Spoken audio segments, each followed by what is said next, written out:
What is up, guys? Mr. HT Rusher here, and this is episode 3 of Making a Montage. Okay, so far we've learned how to use the RSMB motion blur, Magic Bullet's color correction, motion tile, and CC lens. Very unique effects used in lots of montages and one clip edits. Yes, it would be unoriginal to use them as everyone else does, but if you can find a way to apply these together or in a certain way that separates your clips from other people's, then this has helped you a lot. So let's get into another effect, which is the radio blur, CC radio blur. This is an effect used after you take a shot using a sniper rifle or even anything. It makes a radio blur around the gun. I'll show you in a second. I'll show you now. Let's get into it. So I'm gonna do it here on this clip. Now we're gonna find where he shoots the person running, and right after the shot, it's gonna make the borders sort of blur in a bit. It's gonna look pretty good. I'll show you when we get there.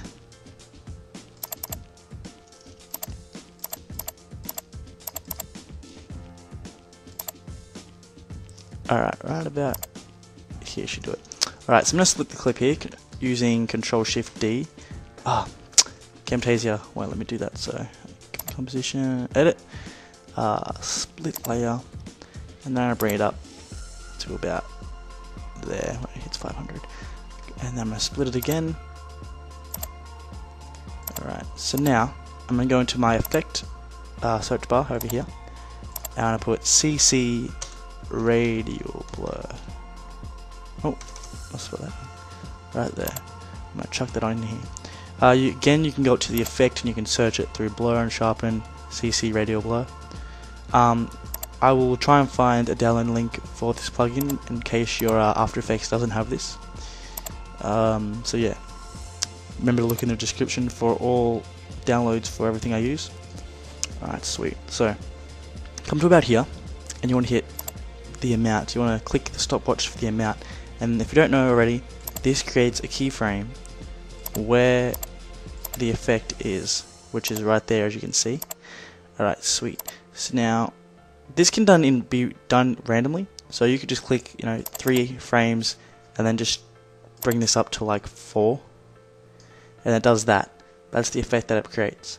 Now you can go again across 1 or 2 and bring it back down to a negative number, like keep it under 5, so I'm going to put -2. Now this will be really quickly, you probably won't notice it that much, but it actually moves. A lot of people don't apply the different percentages, and the amount just stays the same and it looks weird. But yeah, it actually creates a shaking effect almost, as well as having that blur there. So I'm just going to bring it up again to 4, hit it across 1, bring it down to 0, go across again, 1, bring it up to about 2, that's not 2.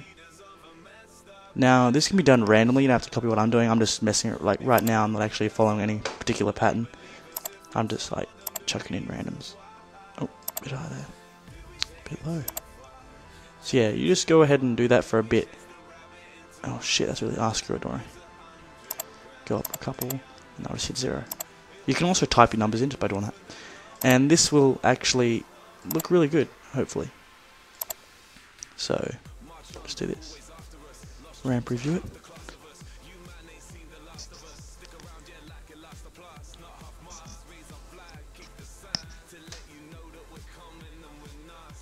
Alright, sweet. Let's play that.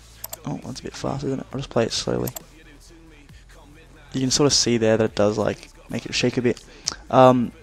Now this will look really good if you take your time doing it and adjust it to how you like it.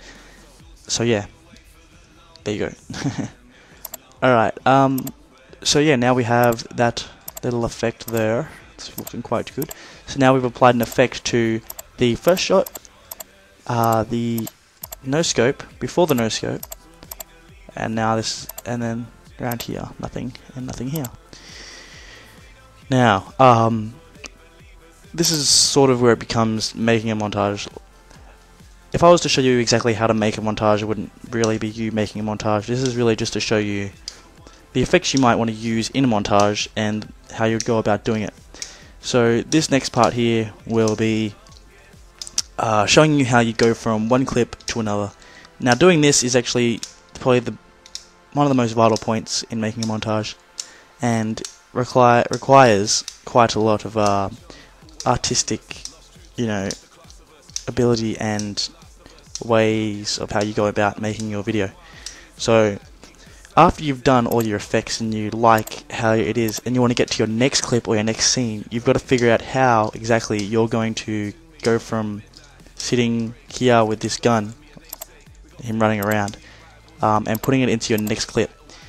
Now there's a couple ways of doing it. A lot of people do effects with the presets, like as in they'll go to effect, they'll go to transition, and then they'll just click one of these, and this is really good. I use this, and I'll show you the one I use for the start of my video, which is the grid wipe. I think I'll show you. Yeah, it's this effect. This effect is pretty nice. This is probably the only effect that I use out of the presets, this and the glass effect.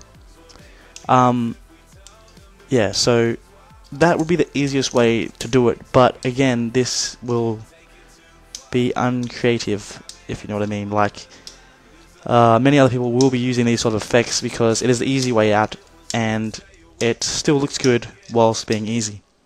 And that's probably one of the most, vital parts. Again, another vital part of making a montage, making it easy enough for you to do, but still looking great, and people are like, "Whoa, what was that? How'd you do that?" So yeah, but for more advanced users, they would layer mask, and layer masking is something that, if you don't already know about, is something you want to get into. It's really good and really helpful. So with this, especially with this clip right here, where we are now, I'm just going to split the clip, edit, split layer. This would probably be a really good spot to layer mask because it's quite easy with the layers. If you can see here, this is the ledge here. I would come to here and I'd right click and I'd go to enable time remapping, and I would then find this thing I'll delete here, delete this one down here. Always delete that if you're always halfway through a clip. Then I would click that and I would bring this just up here. This will stop that one frame. Hey, what the heck, where'd my frame go?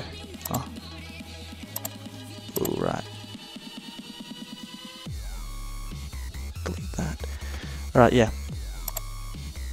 so that should stop it from moving, but it's not. Alright, something's weird. Oh, I'll just do it here, who cares? Alright, sweet. So for a transition, for here it would be pretty good because I could get the pen tool here and I could just get, I have to come real close. H is for the hand, and then you just scroll in with your scroller on your mouse. If you don't have one of these, you just come here and adjust that. And G is for the pen tool. So yeah, I would just hit the outlines of this, and this is would be a little bit of an advanced technique for people that have just gotten the program, and it's good too, sort of a depth. Alright, so you just come in here a bit, just rush this.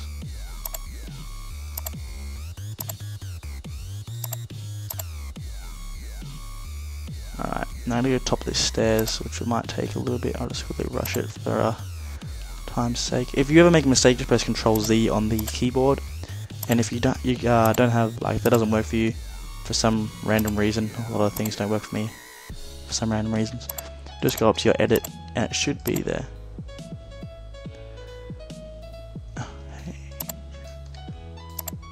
Alright, sweet, up here. Now, what I've just done there will do nothing because it's not connected, but basically I'm going to cut this whole section out and just chuck it out. So I get the pen, click up here. When it's out here, you can do whatever you want. It doesn't even have to have a certain pattern. You could just be like, yo, what's up? I'm doing random shit, and it wouldn't even matter because you're not going to see that. As you can see, that whole part there disappeared, so I want to right click, mask, mode, subtract, and that will bring this back, and that will disappear. So what I would do here is I would Control D, which would duplicate, and then I'd go up to the top one here, drop this down, go to masks, where it says subtract, and put add, and this will come back. So now that is there, and I can actually move that away, and that is like that. Now, I don't even know how long this is going for, so I'll just quickly check. 10 minutes. Wow, we've run out of time. Alright, I'll carry this episode on in the next episode. I hope you guys like this video. Please subscribe if it helped, and stay tuned because I'm about to show you some really cool stuff. Basically, that's going to go across here, this section over here is going to cross there, and the stairs are going to drop down to here. Please subscribe, it would help me a lot. See you later.